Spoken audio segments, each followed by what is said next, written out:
gabi sa lahat. Magandang gabi mga kalingap. This is Teacher N once again na bumabati sa inyo ng magandang umaga, magandang hapon at magandang gabi mga kalingap. And syempre sa lahat ng aking mga kababayang Filipino na makapanood nito ng aking video na to.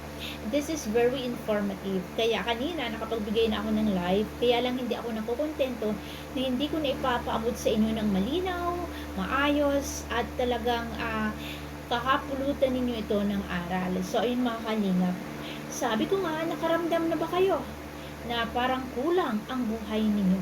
Parang kulang na may hinahanap kayo para makumpleto ang buhay mo.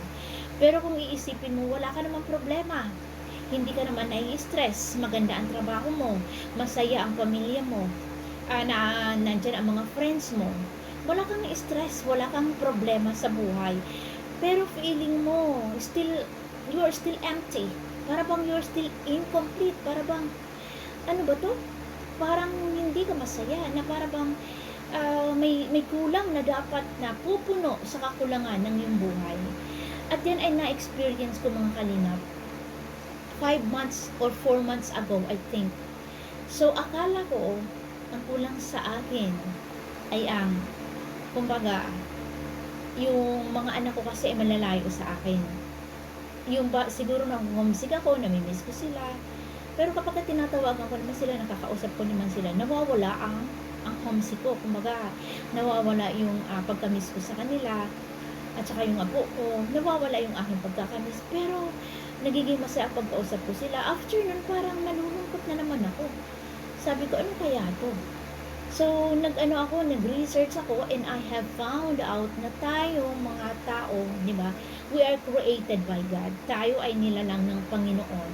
And sa ating puso, meron dyan na tinatawag ng God-shaped vacuum. Ano itong God-shaped vacuum na to? It's a portion dyan sa ating heart na kailangan yun ay mapunan ng, kumbaga, mapunuan yun para yung ating kalungkutan, yung ating emptiness, yung ating pagiging, ang feeling natin ay hindi tayo complete, mapupuno yon. Sino ang pupuno nito ng kakulangan na ito? It's Jesus. It's God.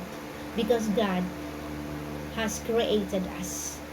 And siya lang ang makapagbibigay nito, makakapuno nito sa atin dahil kahit na anong material na bagay ang binili mo, mahalin man yan, punong-puno ka na ng mga alahas sa katawan mo, or meron kang napakagandang bahay, maganda ang trabaho mo, meron kang kumbaga responsableng asawa, masaya ka sa love life mo, maganda ang takbo ng karir mo, you are popular, marami kang kaibigan, you have lots of money, but still you feel empty. Still you feel incomplete, parang may hinahanap ka. It's because yung God-shaped vacuum sa inyong heart, it's empty. So kailangan maapunan yun. And who will fill it? Sino yung pupuno nun? It's God.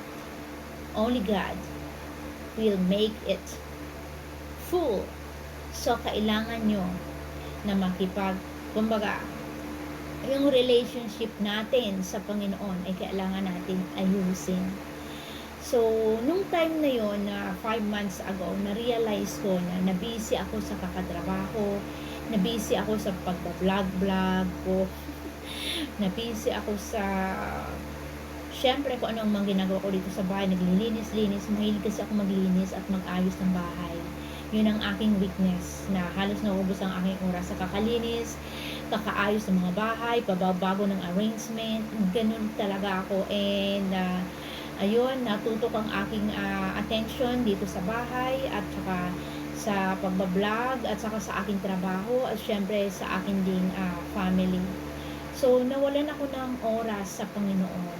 Yun, parang hinahanap ko yun. So, ngayon, ang ginawa ko, yung dati kong ginagawa noon nung ako ay nasa Bangkok na every Sunday nagsisimba ako.